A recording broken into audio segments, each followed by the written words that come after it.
I'm back again. My question is following up with forgiveness. So I guess you can call this forgiveness part 2. I stated in there that parents are do as I say, not as I do.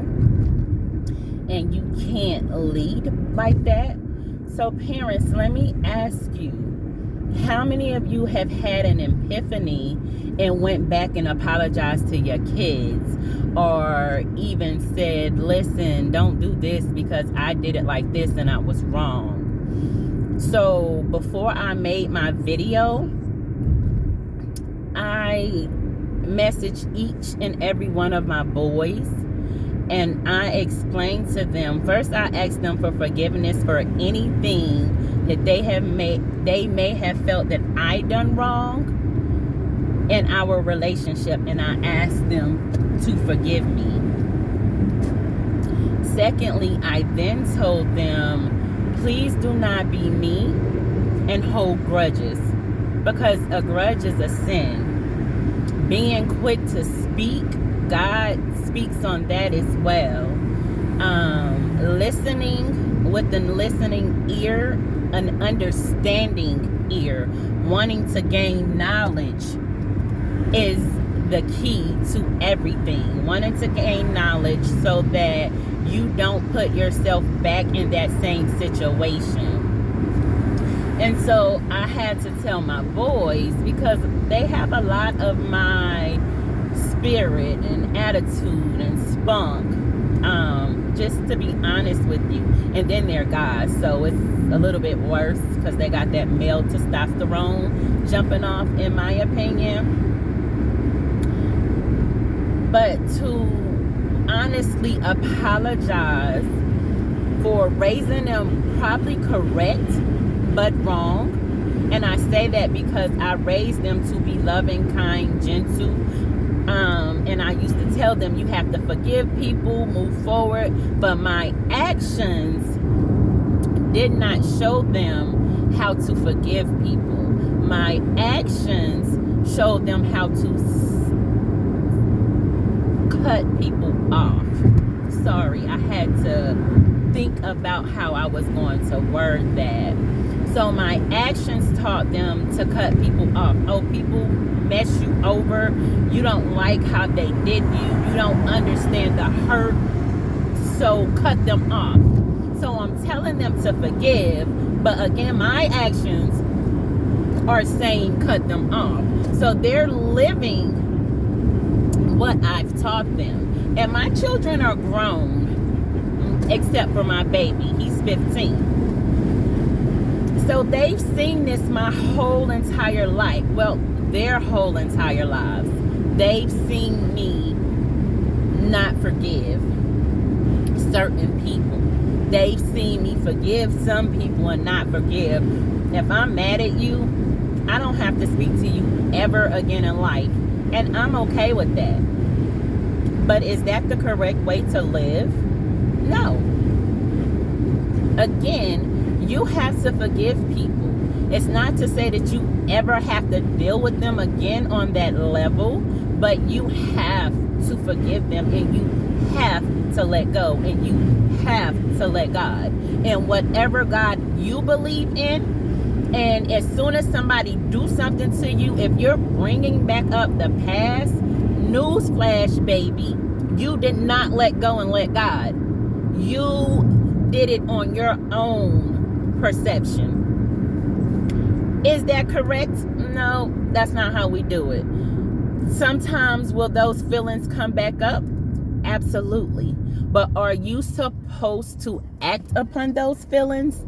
No, not at all. Because once you forgive somebody, if you sincerely forgive them, you do not bring up the past. It's not easily forgotten, and it can be forgotten. I've done it. So I'm not telling you something that cannot happen, because that is a story. I have completely forgiven somebody, and I couldn't even tell you why I was mad or what had happened. All I could tell you is that I let go, and I really let God. But I had to keep asking God, please to take this away from me. God, please take this away from me. God, don't let me harp on this. And so, again, I lost my way. And I stopped doing those things because I was never one to hold a complete grudge against a lot of people.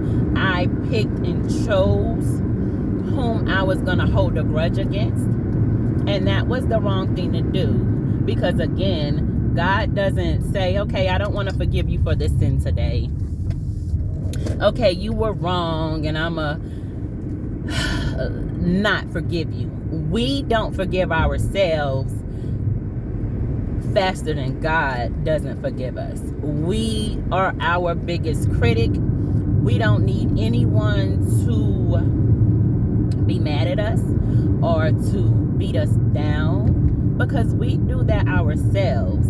And so I seen something one day and it said a negative mind cannot live a positive life. And no matter how positive you think you are, if everything that's coming out is negative, you're not a positive person. And so that was like an epiphany for me, because I feel like I am such a positive person. And to others, I am. But when it comes to my life, me, no, I'm not. Because you make me mad, or used to have been. Because today is a new day and I'm working differently. So had someone made me mad in my past, yeah, no, I don't want to talk to you. I don't want to hear what you have to say.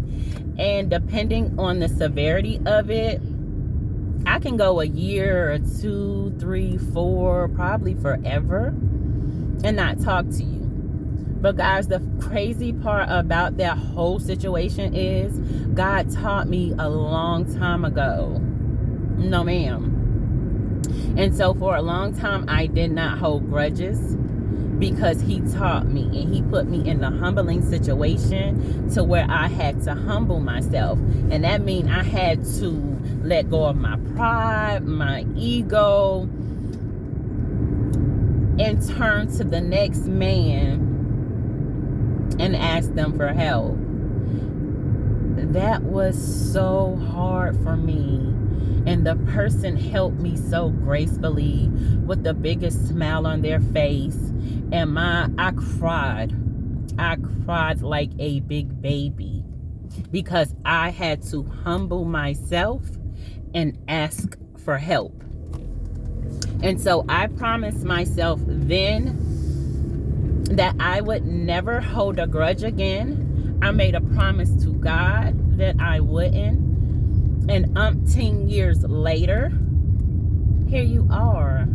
You forgot your promise. Now, I did good for many, many, many years. Many, many, many years. But the fact of the matter is, I went back on my promise to God. And so I'm telling you guys, most importantly, value your relationship with God. Your God. Your God. Value it.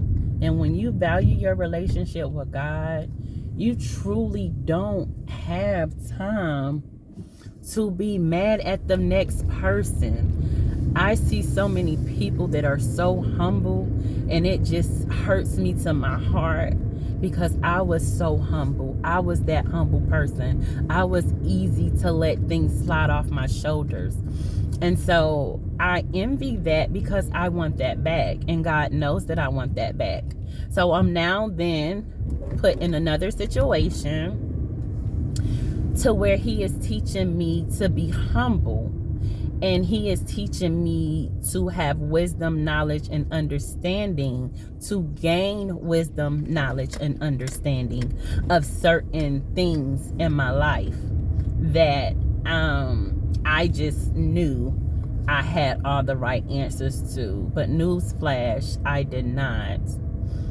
And so I just want to thank him in advance for working on me, so that when my deliverance is complete, I will not go back again, like my mama used to say. And that is so important. You can't expect for people to drum to your beat, but you don't even want to attempt to drum to theirs. You don't want to understand them. You just want things your way. In my family, in the females, we're very dominant. This is how we were raised. And so we have to learn to humble ourselves. I definitely have to humble myself all over again, but I have to stop for now. Just know that I love you all. I'll see you again, and I just wanted to do forgiveness part 2. I talk to you later. Mwah.